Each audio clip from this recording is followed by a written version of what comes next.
Bienvenidos una vez más al podcast de la Fundación Hay Derecho. Mi nombre es Alicia García y hoy tenemos el gusto de volver a hablar con Segismundo Álvarez, patrono de la Fundación y jurista. ¿Qué tal, Segismundo? Muy bien, Alicia, ¿qué tal? ¿Cómo estás?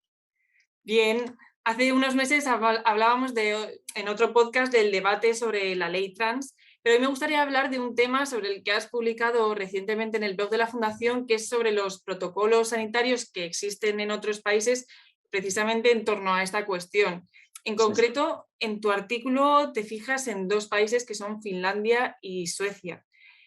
sí. Empezando primero por Finlandia, ¿qué dicen los estudios previos que se han utilizado para la elaboración de los protocolos sanitarios en torno a la cuestión trans?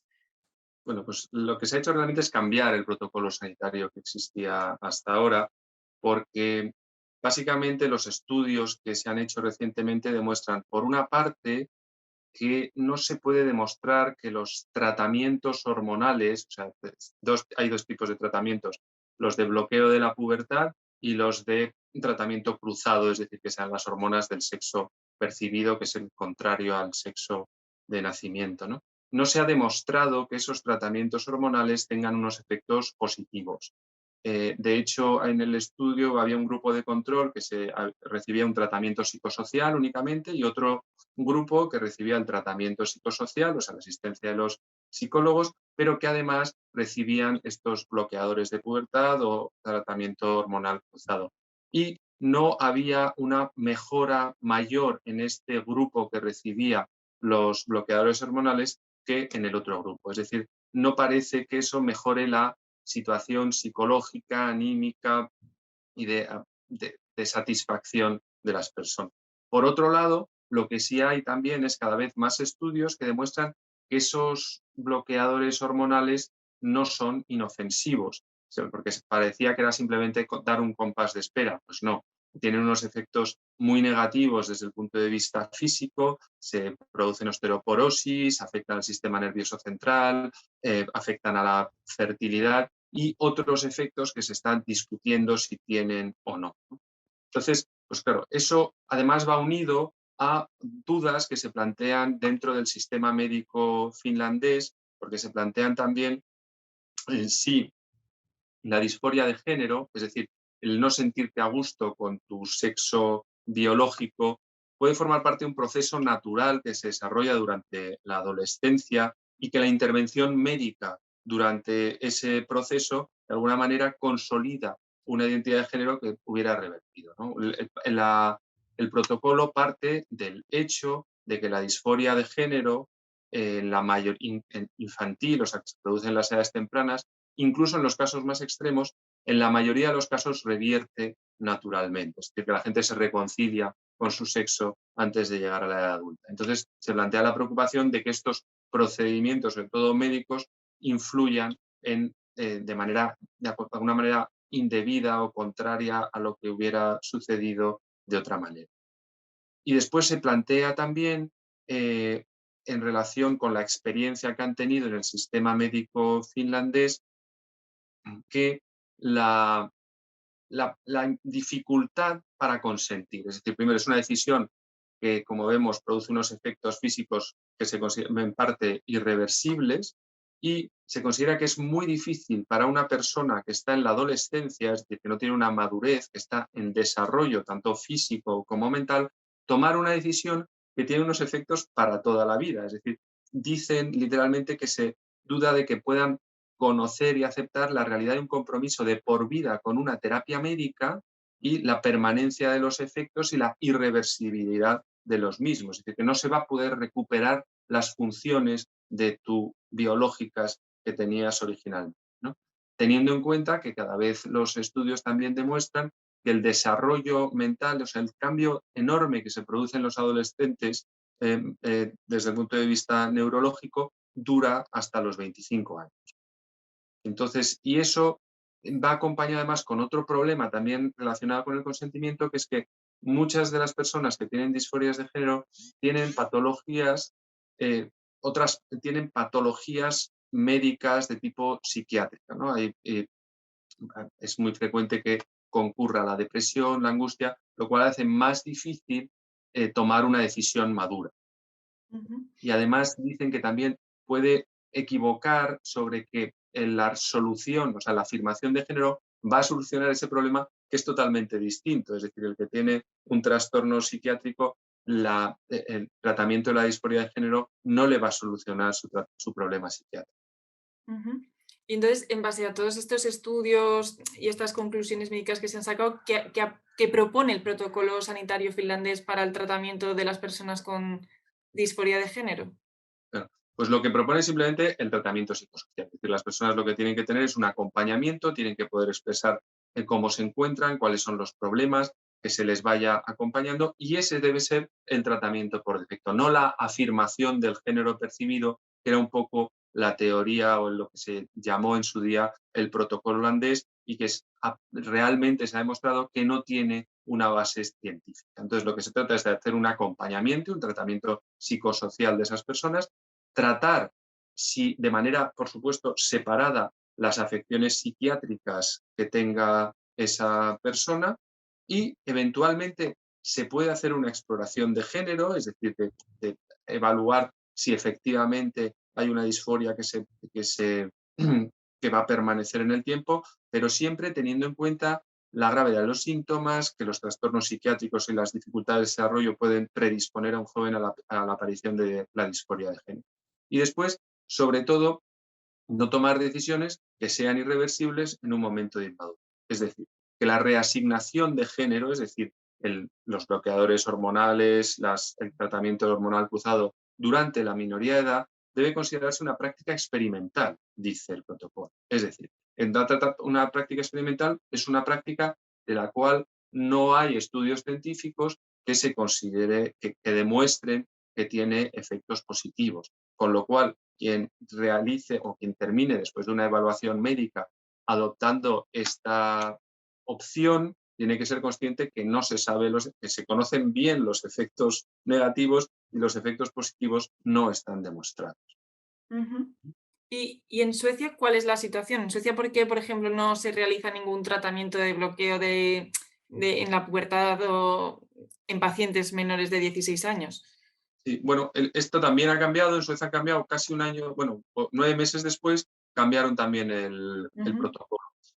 Aunque el documento es mucho más breve y no hace referencia a tantos estudios, tampoco es tan distinto. Básicamente parte de la falta de evidencia, tanto de las consecuencias a largo plazo de los tratamientos de cambio de sexo, y después una preocupación que hay también en otros países sobre el enorme aumento de las personas, de los adolescentes y sobre todo de las adolescentes con disforia de género, que no se sabe en realidad cuáles son las causas y por tanto hay que ser especialmente prudente. Básicamente la idea es que no hay eh, o sea, no hay estudios científicos que demuestren el carácter positivo de los tratamientos hormonales y en cambio se va incrementando la evidencia de las consecuencias adversas e irreversibles de estos tratamientos. Y la consecuencia pues es un poco lo mismo, ¿no? Dicen, es muy difícil evaluar el riesgo-beneficio de cada paciente individual y por tanto la opción pues es la prudencia. No realizar ningún tratamiento hormonal ni de bloqueador antes de los 16 años y para las personas que están entre 16 y 18 hacer una evaluación médica muy detallada y con un comité especial ético que decide la aplicación de este tratamiento. Ujú. Y no sé si quieres comentar algo más de estos dos casos europeos antes de que analicemos un poquito el No, caso español. esto se está planteando en otros países también. En Reino Unido hubo un caso judicial muy famoso que dio lugar también a ciertos cambios de protocolos, pero no de una manera tan clara como lo ha habido en estos dos países, ¿no? Que son además dos países pues, tradicionalmente pues, avanzados en toda esta materia y con amplio de protección, ¿no? de los derechos. Ujú. Y entonces, volviendo al caso del anteproyecto español, ¿cuáles han sido o cuáles son los puntos más problemáticos, un poco a la vista de todo lo que hemos comentado ahora mismo?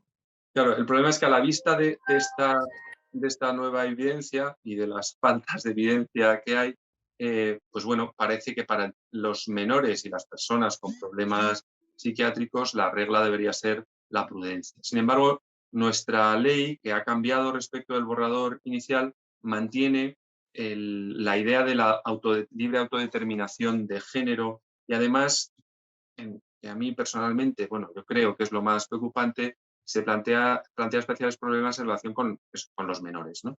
La ley considera a los mayores de 16 años como mayores de edad. Es decir, cualquier persona mayor de 16 años sin necesidad de ningún tipo de consentimiento, ni autorización, ni control médico, ni judicial de ningún tipo, puede pedir el cambio de sexo, sin necesidad tampoco ni de que sea estable ni nada. Puede pedir directamente el cambio de sexo registral. Para los mayores de 14 y menores de 16 pueden presentar ellos mismos la solicitud con el consentimiento de sus representantes legales. Y aquí además se produce una cosa curiosa, que es que en el caso de que haya una oposición de cualquiera de los padres o de ambos, en vez de ir a un procedimiento de resolución judicial, que es lo que se produce en general, o sea, cuando los padres no están de acuerdo sobre una decisión en relación con el hijo, es el juez el que toma la decisión teniendo en cuenta el interés del menor, obviamente, ¿no? Pues en este caso la ley, de una manera totalmente extraña, ¿no? Dice que se nombre un defensor judicial. Un defensor judicial es un tercero que nombra al juez, pero que es un particular que nombra al juez y que va a tomar la decisión. Con lo cual, una decisión sobre una cuestión fundamental de una persona de 14 años la va a tomar un tercero que no es ninguno de los progenitores, sin ningún tipo de control judicial ni de supervisión médica o psicológica, ¿no? Pero es que además para los menores de 14, es decir, para las personas entre 12 y 14, también se prevé que se pueda pedir el cambio de sexo y, en consecuencia, aunque es únicamente el cambio de sexo registral, es evidente que esas personas que tienen ya el sexo no así, o sea, un sexo asignado distinto del físico, van a poder acudir a los servicios de salud, ¿no? Para pedir esos tratamientos hormonales, aunque eso no está regulado en la ley y queda un poco en el ámbito, pero, o sea, queda un poco en el limbo, pero parece evidente que van a poder hacerlo, ¿no?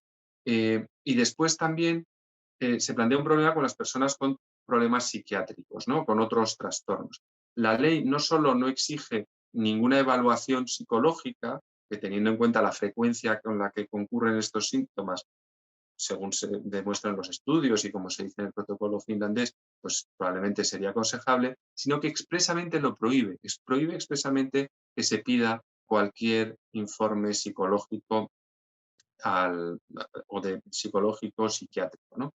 Entonces, pues, pero eso realmente va a impedir que se dé un tratamiento adecuado, individualizado, que es lo que persiguen estos protocolos de Suecia, ¿no? Dicen que cada caso es distinto y no hay un sistema único y que el sistema de la afirmación del sexo percibido no es la única vía, sino tiene que haber otras. Y ahí se plantea un problema adicional en nuestra ley, que es que hay 2 artículos que hablan de la prohibición de cualquier tipo de métodos, programas o terapias de aversión, conversión o contra el condicionamiento en cualquier forma, incluso si cuentan con el consentimiento de las personas interesadas. Se sancionan como la infracción más grave que se prevé dentro de la ley LGTBI para evitar la discriminación y que hasta con 150.000 euros y diversas otras sanciones administrativas. ¿Qué supone esto?